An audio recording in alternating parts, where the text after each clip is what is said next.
Oke, kalian sudah membuka materi yang saya upload ya.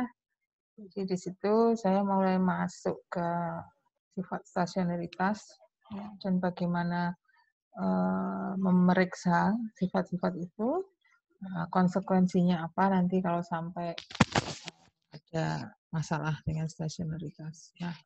Di PPT saya tadi yang sudah saya share, insya Allah sudah bisa kalian baca walaupun tanpa penjelasan dari saya terlalu banyak sebenarnya.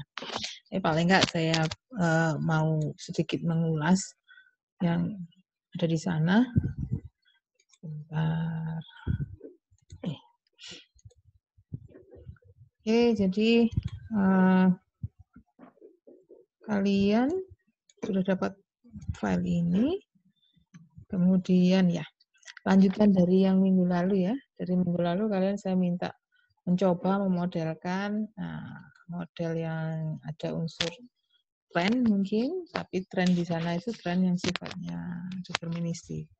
Yang di sini nanti ada sifat stasionaritas yang identik dengan adanya tren, tapi trennya yang sifatnya stokastik. Ya, jadi di bagian sini saya jelaskan kenapa sih kalau pakai data darat waktu itu masalahnya apa. Masalah yang pertama ada autokorelasi. Ya, sehingga diperlukan penanganan tersendiri. Ya. Autokorelasi itu bahasa statistiknya serial correlation, autocorrelation. Ya, ada time lag gitu. Jadi variabel yang kita punya. Kalau sebelum ini kalian taunya Y1, Y2 itu cross untuk individu-individu. Sekarang kan waktu ya. Jadi karena waktu di sini ada muncul masalah YT, ada hubungannya dengan yang sebelum-sebelumnya. YT-1 dan sebelum-sebelumnya. YT-2, ini namanya time lag. Kemudian kalau sampai terjadi autokorelasi, apa yang harus kita lakukan? Nah, indikasi apa autokorelasi itu nanti akan saya jelaskan. Ya, dan di sini sewaktu kalian berhadapan dengan data darat waktu, kadang-kadang kita butuh transformasi, ya supaya bisa dilakukan pemodelan untuk peramalan. Nah, notasinya sudah kalian sudah tahu ya, notasi seperti yang saya tulis di atas itu ada YT, mundur YT-1, kalau maju YT plus 1, YT plus 2, dan seterusnya. Kemudian tadi saya bilang ada lag. Lag itu tadi ya, misalkan saya punya data YT, ya first lag-nya itu ya YT-1. Kalau saya punya lag ke J, ya artinya YT minus J. Jadi data yang saya punya mundur beberapa periode waktu. Kemudian autokorelasi itu biasanya dinotasikan dengan hubungan antara, ini nanti biasanya dipakai untuk mencari hubungan antara, ya punya korelasi antara YT dengan YT min J. Sama-sama Y-nya, tapi beda waktu. Ya, itu nanti autokorelasi. Kemudian difference, perbedaan, ya, yang perlu kamu cermati kalau first difference itu YT dikurangi YT-1. Kalau second difference ini yang mungkin ada yang belum ingat, ya sudah dapat tapi lupa atau belum dapat sama sekali. Jadi kalau second difference di sini adalah selisih antara difference. Ya, kalau ini kan data level yang kamu cari selisihnya. Kalau second difference yang kamu cari difference-nya itu adalah first difference. Jadi first difference di-difference-kan lagi. Yang notasinya jadi lebih panjang jadinya. Ini ya. Tuh kalau kamu lihat ya. Nanti ya, kenapa perlu pembedaan? Perlu difference di sini. Tujuannya adalah untuk membuat deret ini menjadi stasioner. Biasanya karena data yang kita pakai di sini asumsinya ada tren stokastik, ya supaya trennya tadi bisa kita hilangkan, kita perlu melakukan pembedaan. Pembedaan itu istilahnya difference di sini. Tujuannya supaya stasioner. Kenapa harus stasioner? ke belakang nanti kalau kamu sampai ke halaman yang saya maksud, model-model peramalan dengan menggunakan data deret waktu itu umumnya memerlukan asumsi stasionaritas. Jadi di sini ini penting. Ya, datanya boleh nggak stasioner, tapi dirubah dulu supaya jadi stasioner sebelum melakukan peramalan. Gitu ya. Terus ini contohnya yang apa namanya? Misalnya saya punya data kuartal, terus di situ kamu lihat kalau kamu punya kolom seperti ini di spreadsheet gitu ya, ini data level istilahnya. Kemudian ini saya turunkan satu periode waktu, ini turun seolah-olah datanya. Ini berpasangan 4,4 dengan 3,8. Padahal apa 3,8? Waktu sebelumnya kan, pengamatan pada waktu sebelumnya. 1,6 berpasangan dengan 4,4. Nah, 4,4 ini apa? Pengamatan sebelumnya, dan seterusnya. Ini yang disebut first lag. Terus kalau ini selisih, first difference. Kalau kamu bisa membuat plot, ini kamu plotkan, misalkan kamu punya data level yang kalau diplotkan seiring waktu ini T, ini YT, itu polanya begini, naik, maka difference ini nantinya kalau kamu plotkan, polanya akan lebih stabil, trennya hilang. Ya, jadi ini kan coba lihat, ini ada yang positif turun, ya negatif, ada yang positif dan negatif kan seolah-olah nggak naik terus. Kalau yang ini ada kecenderungan, ya ada kecenderungan polanya positif, nilainya positif terus. Kalau sudah dipakai difference-nya, kamu akan melihat ada beda di situ. Kalau sudah ada difference, lebih ada pola yang lebih datar daripada data yang level yang ada trennya. Jadi makanya difference itu digunakan untuk lebih menstasionerkan, ya, membuat diri lebih stabil. Yang tadi saya cerita atau korelasi, nih rumusnya itu, nah ini kalau kalian sudah ambil StatMat juga kan? Ya, kalau di StatMat itu ada di sini X, ini Y, kovarian XY. Nah, di sininya variabel X digantikan dengan YT, variabel Y digantikan dengan YT-1. Jadi beda di variabel ini saja. Kalau di bentuk umum kovarian itu dua variabel yang berbeda. Di sini variabel yang sama, cuman yang satu time lag. Kamu mau bentuk ini lag-nya lebih panjang, silahkan. Bisa saja YT dengan YT-2 boleh, dan seterusnya. Yang jelas, yang ruas kanannya ini, ya bentuknya tetap, hanya saja beda. Yang ini T, ini time lag-nya. Terus itu bentuk kovarian dari fungsi. Ya, ini secara populasi juga dari fungsi, namanya korelasi. Sama dengan definisi korelasi secara umum. Korelasi itu kovarian dibagi akar ragam. Ragam variabel pertama, ragam variabel kedua. Kalau kamu di StatMat bunyinya begitu. Ini kovarian XY, ini varian X, ini varian Y. Nah sekarang Y-nya tadi sudah seperti saya bilang. Y-nya YT, X-nya YT, yang variabel satunya YT-1. Notasinya row yang kamu pakai dalam populasi, ya ini model populasi semua, fungsi, jadi fungsional, nggak pakai data. Nggak ada datanya. Jadi nanti yang menggunakan data yang ini. Apa bedanya dengan yang slide saya sebelum? Slide saya sebelum itu fungsionalnya. Sedangkan yang ini menggunakan data bunyinya penduga. Ya, jadi bedanya fungsi dengan penduga di sini. Ya, kalau yang sebelumnya tadi kita menggunakan fungsi atau model, sedangkan yang ini menggunakan data. Jadi yang dipakai, lihat di sini ada Y-nya. Ya, kamu cermati saja bentuknya di situ. Kemudian fungsi dari autokorelasi di sini adalah mendeteksi sifat stasionaritas. Jadi dia mempunyai sifat stasioner atau tidak bisa kelihatan dari autokorelasinya nanti. Ya, memberikan gambaran awal tentang pemilihan model. Jadi ada dua, stasioner atau tidak. Yang kedua, gambaran awal mengenai modelnya, kepentingan pemilihan model. Jadi kalau kamu punya data deret waktu, langkah pertama melihat autokorelasi itu sangat mendasari langkah selanjutnya, ya. Terus ini yang minggu lalu ya, hubungannya dengan minggu lalu ya saya cerita. Jadi kamu juga bisa menggunakan autokorelasi ini untuk mendeteksi sisaan model. Kalau sisaan modelmu ternyata masih berautokorelasi, itu indikasi bahwa model yang kamu pakai itu sebenarnya masih kurang. Belum dapat menangkap secara keseluruhan pola-pola yang mengenerate sifat datanya itu secara data deret waktu.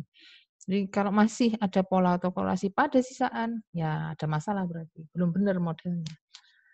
Karena maunya model itu sisaannya benar-benar sudah random kan, sudah acak. Gitu. Kalau sudah random, tidak ada hubungan satu sama lain, itu sisaan yang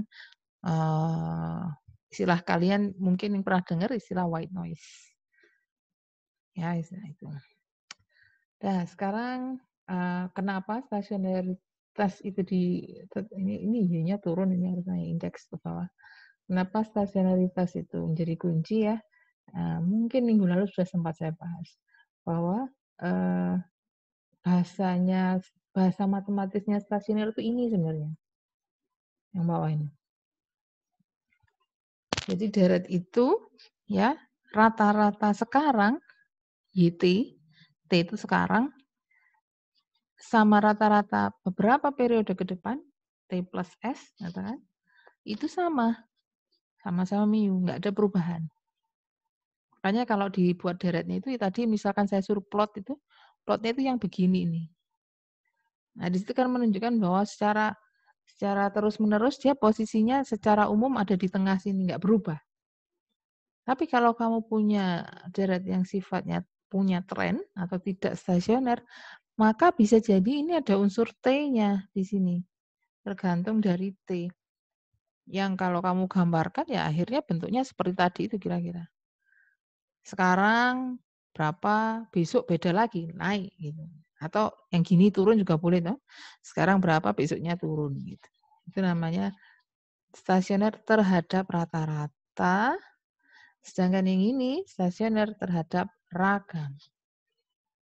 Kalau misalnya ingin tahu seperti apa sih stasioner terhadap ragam, itu fluktuasinya ya, misalkan dia berfluktuasi itu juga, misalkan ini lebarnya sekian, nanti ke depan ya sama, tetap fluktuasinya dengan lebar yang sama.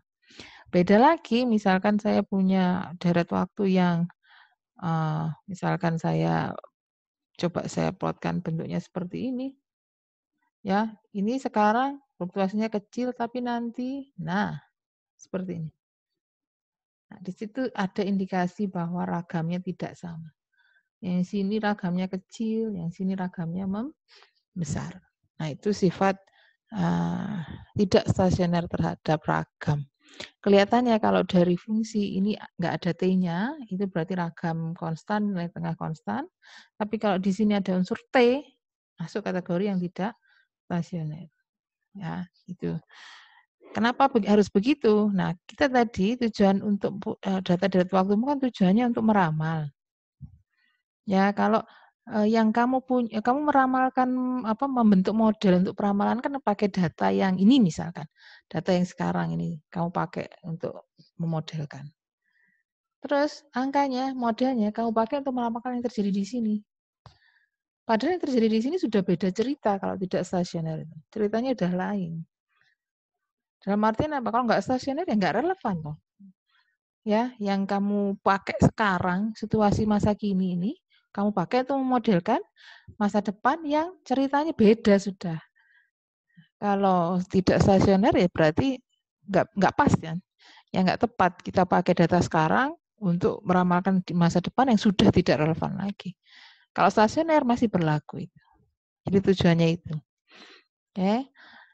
Terus ini yang non stasionaritas yang arahnya ke tren. Itu nanti pelanggaran yang paling umum. Jadi kalau kamu punya data yang nggak stasioner, yang bentuknya tren, itulah yang paling sering kita peroleh. Jadi nilai tengahnya ini, nilai tengahnya itu naik atau turun seiring waktu. Nggak harus naik kan, kadang juga turun juga bisa. Ya.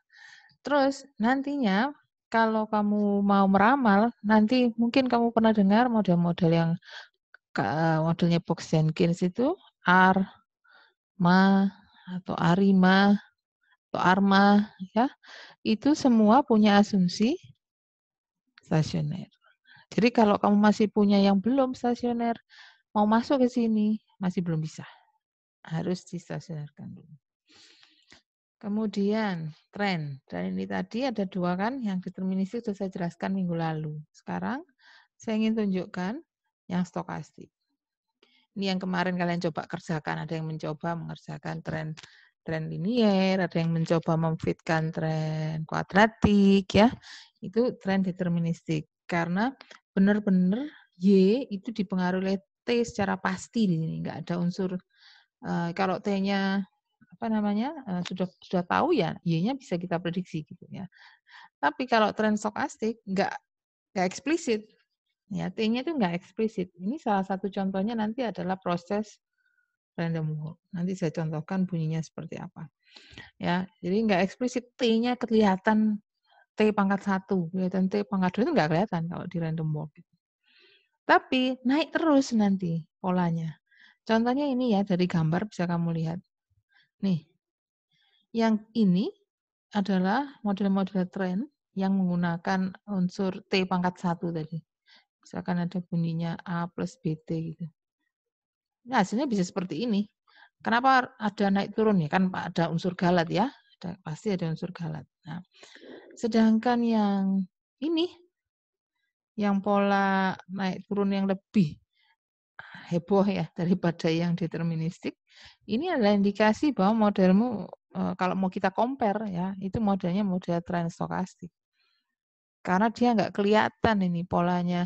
Kadang T di sini, ya kalau ini kan jelas seiring T-nya naik, maka Y-nya akan naik.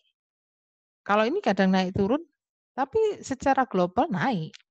Secara global naik. Bahasa saya di sini bunyinya, ya fungsi dari waktu. Tapi pola seiring waktunya tadi itu nggak pernah sama. Ya, kalau ini kan sepanjang waktu, ya ini polanya. Ini dia tergantung waktu, tapi pola di waktu di bagian awal, ya pola seiring waktu di sini dengan pola seiring waktu di sini nggak sama. Buktinya ini polanya begini, terus nanti di sini naik turunnya beda lagi. Nggak eksplisit jadi bentuknya. Karena memang kalau random walk itu bunyinya ini. Kalau ditanya mana fungsi T-nya, nggak ada di situ T-nya. Di ruas kanan kan nggak ada T di sini. Kalau tadi yang deterministik kan di ruas kanan ada benar ada T ya.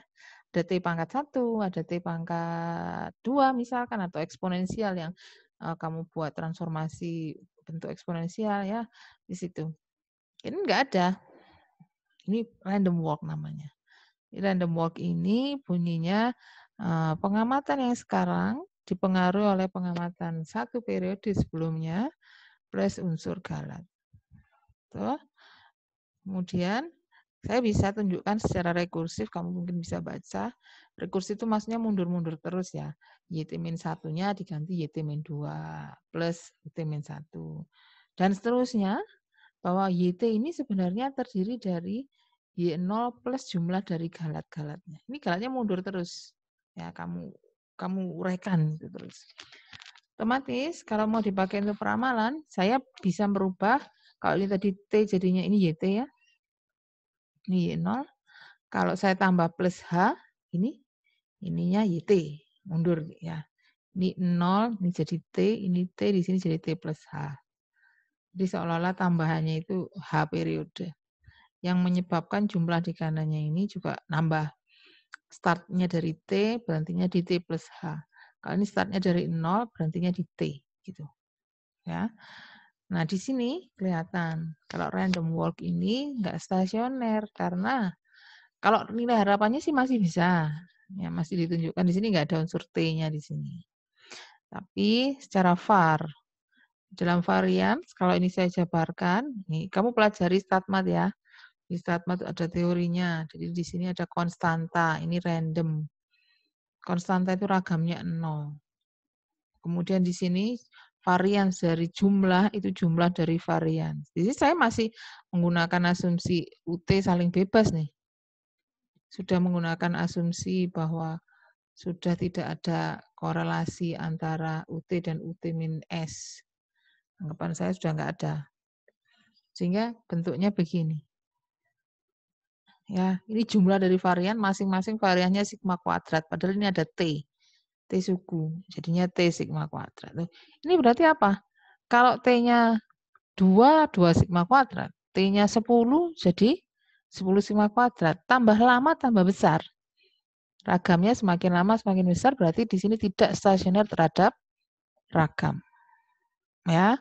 Dan di sini bunyinya kalau dihubungkan dengan peramalan, ya untuk peramalan oke, untuk nilai harapan nggak masalah, ragamnya yang bermasalah.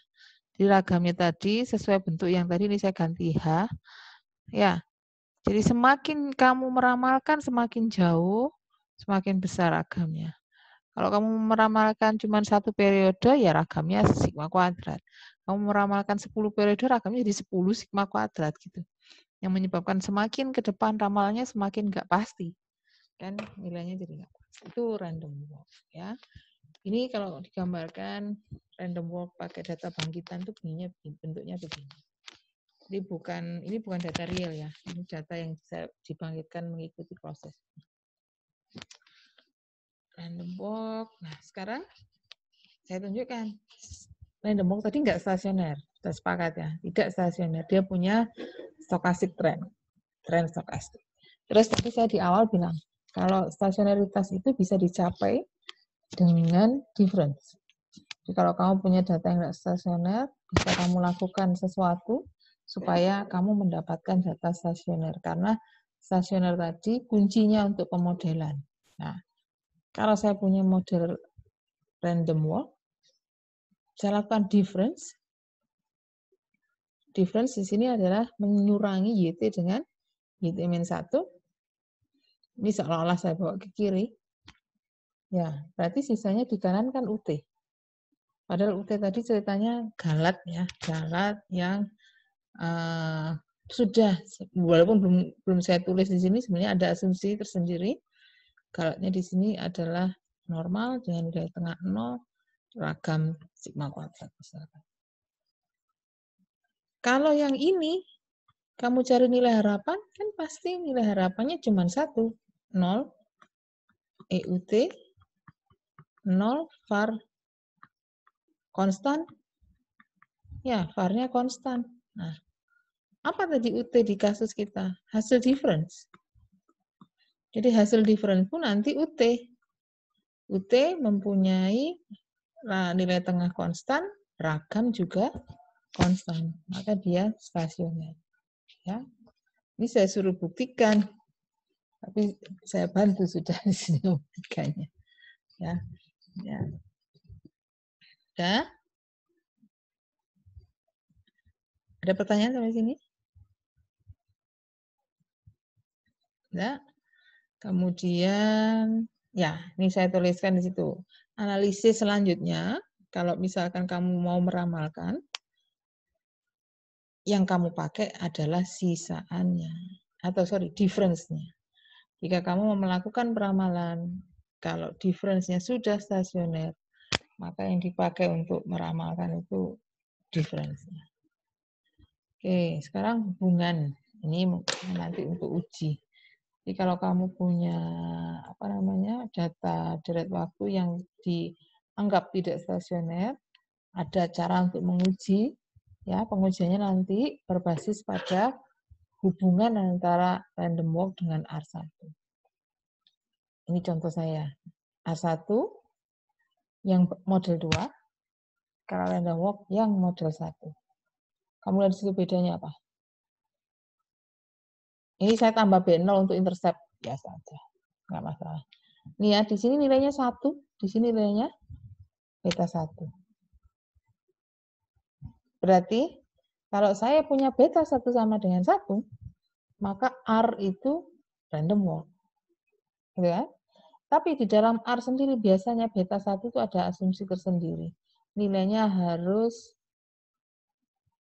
secara harga mutlak kurang dari 1. Baca di model deret waktu ya, R itu asumsinya. Nah, nanti ini hubungan ini kita pakai untuk membuktikan atau uji akar unit bahasanya nanti. Akar unit itu dari sini bunyinya, unit 1. Ya, jadi dipakai untuk itu. Terus di sini masalah sehubungan dengan tidak stasioner, itu saya tunjukkan, saya punya deret X dan deret Y yang sama-sama tidak stasioner. Terus habis itu saya paksa membentuk regresi. Regresi yang dihasilkan nanti bunyinya regresi lancung atau spurious regression. Alasannya apa? Karena Y itu bisa jadi naiknya itu bukan karena X, tapi karena dirinya sendiri memang seiring waktu naik, ada tren kan. Ini gambar saya. Jadi ini Y. Ini nggak pakai X, ini hanya T. Ini T, di sini Y itu. Tuh lihat. Dia seiring waktu naik tanpa ada X di situ. Setelah dilihat, X-nya juga sama. Dia punya pergerakan yang seiring waktu naik. Terus kita paksa membentuk model regresi. Paksa untuk model regresi, lo signifikan semua di sini. R kuadratnya juga lumayan tinggi. Ya, tapi ini regresi yang sebenarnya lancung, yang sifat spurious sebenarnya. Karena kenapa? Setelah saya coba lakukan ini difference di delta Y dan di X, saya bentuk lagi ini plotnya, ya kan? Di sini kamu lihat plotnya hasil difference lebih konstan di X maupun di Y. Terus saya regresikan lagi kedua-duanya. Lihat di situ apa yang terjadi. Yang tadinya ini signifikan sekarang enggak kan? Ya, jadi itu tadi regresi yang pertama tadi sebetulnya regresi yang sifatnya ini.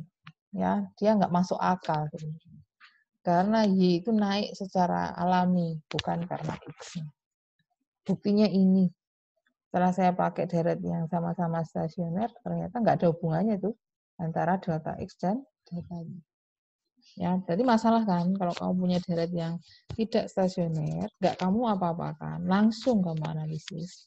Satu, misalkan mau dicari hubungan sebab akibat, efeknya ke regresi yang lancung tadi. Misalkan mau dimodelkan sendiri juga nggak pas, karena model yang dipakai untuk peramalan semuanya berbasis stasioneritas. Ya, jadi perlu dicek. Pemeriksaannya ini, ya pemeriksaannya dengan grafis yang pertama. Yang kedua uji DF, tadi saya sudah sempat bilang uji akar unit. Ya, nanti yang ketiga dengan plot autokorelasi di belakang ada. Nah, saya masuk dulu ke uji Dickey-Fuller. Kamu lihat yang tadi sudah saya jelaskan, R itu begini, ya menggunakan beta 1. Beta 1-nya sebenarnya sudah ada syarat sih kalau di autoregresif itu ini syaratnya kurang dari 1. Nah, terus modifikasi, saya modifikasi. YT dikurangi YT-1, berarti yang ada di ruas kanan ini juga harus dikurangi YT-1. Hasilnya saya sederhanakan, kalau ini kan jadi difference. Sedangkan ini YT-nya kan ada 2 YT-1, yang depan ada beta 1, yang belakang ada min 1. Nah, jadinya ini dinotasikan dengan bentuk lain, C namanya. Yang C ini nanti diasumsikan nilainya berapa di dalam hipotesis 0 dan hipotesis alternatif. Jadi di sini C-nya saya buat H0 berbunyi psi 0, H1 psi kurang dari 0. Kurang dari 0 tadi mengakomodir sifat beta 1 yang katanya harus kurang dari 1. Ya.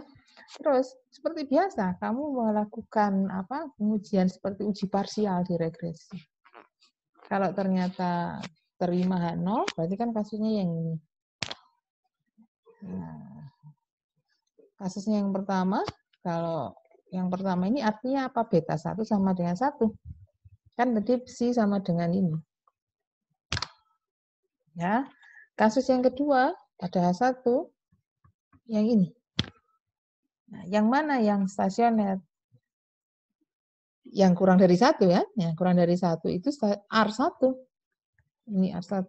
Berarti yang ini yang stasioner. Kalau sama dengan 1, ini tadi yang random walk.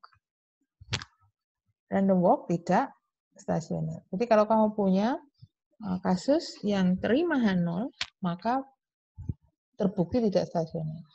Tapi kasusnya kamu uji tolak H0, maka masuk kategori dia proses yang stasioner. Ya. Kalau mau uji dengan Gretel ini bisa saya tunjukkan. Ini yang cara grafisnya tadi ya, cara grafisnya. Terus, nah ini dia. Kalau mau menguji dengan Gretel, kamu inputkan dulu datanya. Ini data yang saya pakai GDP. Tadi plotnya kan kelihatan ya, dia tren gitu. Masuk ke variabel unit root test, terus klik ini. Nah, nanti kamu mau nguji sampai lag berapa. Kalau misalkan lag 1, ya inputkan 1. Mau sampai lag lebih banyak, silakan masukkan aja. Terus di sini tesnya pakai konstan atau tidak. Konstan itu dalam artian kamu mau menggunakan beta 0 atau enggak. Terserah kok mau yang pakai yang mana. Ya. Terus bisa dicek di gambar juga. Gambarnya kan kelihatan di situ. Trennya itu mulai 0 atau enggak. Terus pakai data sebelum transformasi, ini level namanya. Ya, data level. Oke, kalau sudah dilakukan, ini hasil uji data GDP saya. Saya nggak pakai intercept ini tadi, jadi bentuknya begini saja, langsung psi. Ya, ini kan seolah-olah tadi seperti bunyinya ini psi YT-1 gitu kan. Yang di ruas kiri delta YT. Nah, ini psi-nya dilambangkan dengan A-1. Ya, A-1. Di situ estimated A-1 nilainya ini. Ya, dengan uji T-nya Dicke Fuller, ya, T-nya Dicke Fuller nilainya sekian, nilai P-nya hampir 1, ini hampir 1, ini bukan 1 persis, mestinya ada bilang seperti itu. Kalau kamu punya uji yang menghasilkan nilai P besar, kan kamu tidak berani menambah H0. Nah, kesalahannya terlalu besar jika H0 ditolak. Makanya masuk ke terima. Terima H0 berarti dia random walk, bukan proses yang stasioner. Ya, itu yang GDP UK. Yang pakai autokorelasi bisa juga. Tadi kan saya sebutkan grafis, uji Dicke Fuller, autokorelasi. Ya, autokorelasi nanti lanjutannya dengan pemodelan ARIMA sebenarnya. Tapi sekarang saya masih belum ke arah sana, cuman untuk menunjukkan bahwa dengan autokorelasi secara fungsi kan, kelihatan tadi, kamu bisa lihat bahwa autokorelasi ini indikasi bahwa data tidak stasioner. Ya, karena ada korelasi dengan dirinya sendiri. Ya, di sini autokorelasi secara rumus sudah saya tulis kayaknya tadi di depan ya. Nanti kalau stasioner, tadi sifatnya kan stasioner itu dari unsur nilai harapan yang konstan, varian yang konstan, satu lagi sebenarnya tidak saling berkorelasi sudah. Ya, itu kan bebas tadi loh, yang gambar saya yang begini ya, itu kan white noise, itu sifatnya nilai tengah 0, ragam sama, saling bebas. Nah, ini di sini masuknya. Saling bebas itu dilihat dari autokorelasi, dan rumus autokorelasi pakai sampel yang ini. Nah, sifatnya kalau saling bebas atau tidak ada autokorelasi itu nanti nilainya di sekitar 0 aja. Sekitar 0, paling tinggi 1 sebenarnya. Ya, korelasi itu tetap paling tinggi 1. Nilai atau korelasi itu seperti yang sudah pernah kalian pelajari di antara -1 sampai +1. Nantinya kalau ternyata dia tidak stasioner, ada yang berada di luar selang kepercayaan. Ini ada selang kepercayaan. Di selang kepercayaannya itu plus minus 1,96 per akar T. Akar T itu T-nya ini banyaknya pengamatan, banyaknya waktu. Ya, kalau di dalam selang kepercayaan kita bisa katakan semuanya di dalam selang kepercayaan stasioner. Kalau sudah di luar tidak lagi stasioner, tapi di situ nanti ada ujinya. Ya, ujinya namanya uji belakang itu. Uji nanti saya tunjukkan ya, saya lupa namanya. Di belakang sendiri ada. Ini lihat nih caranya ya, masuk ke variabel korelogram. Jadi kamu akan dibuatkan plot begini. Ya, kalau yang berada di luar interval itu cuma 1, berada di luar interval itu hanya 1 saja, ya, atau 2, 1 atau 2 saja, mungkin masih bisa kita anggap itu stasioner. Nanti ada ujinya, di belakang ada ujinya.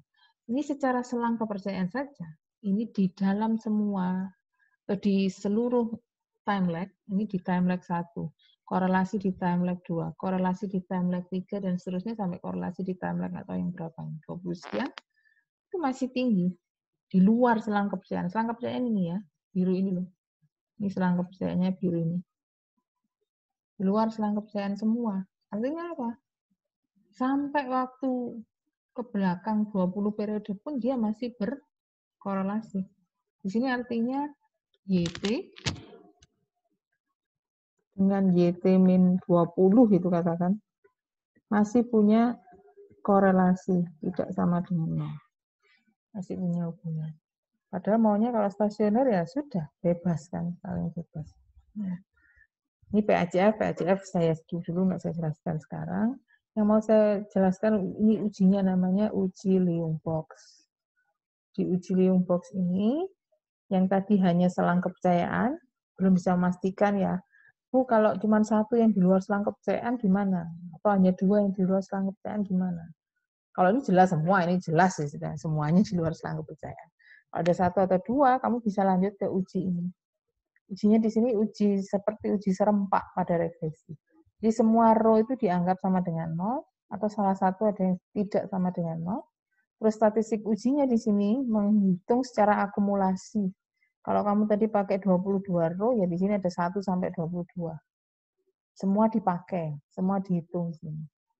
Ya, dihitungkan dibandingkan dengan statistik uji sebaran Q kuadrat. Jadi di sini Q kuadrat M itu adalah statistik ujinya. Distribusi dari statistik ujinya. Contoh, di sini misalkan saya punya yang tadi kan dalam bentuk gambar. Ini di sini ada nilai ACF, nggak digambar, tapi dituliskan di sini nilai PACF, tuliskan di sini. Ini yang tadi rumus saya, dihitungkan 171 LB Leung Box, tapi dia ngitungnya hanya sampai satu nilai saja yang dihitung. Kemudian kalau ini yang 336, kenapa bertambah ya? Karena dia ngitungnya sampai 2. Ini rumusnya tadi kan 1 sampai M. Baris kedua berarti ngitungnya 1 sampai 2. Baris 3 ngitungnya 1 sampai 3. Berarti untuk yang ini hanya row 1 topi, yang ini row 1 topi plus row 2 topi, ini row 1 topi, row 2 topi, row 3 topi, dan seterusnya. Makanya kamu lihat sampai ke bawah semuanya tambah besar. Karena akumulatif. Tapi dia ngitung p-value-nya satu-satu. Kalau ini dibandingkan dengan M ketika cuma 1, Q kuadrat 1. Ini dibandingkan dengan Q kuadrat 2, Q kuadrat 3, dan seterusnya. Semuanya sih p-value-nya 0. Berarti di situ tidak semuanya terbukti bahwa di luar selang kepercayaan yang autokorelasinya semakin ini tambah banyak. Ya, tetap ada. Oke, ini less than 1 menit, saya stop dulu. Nanti saya masuk lagi sebentar untuk kasih konklusi ya, kesimpulan umum. Saya stop dulu, ya. Nanti saya invite lagi. Ini sebentar.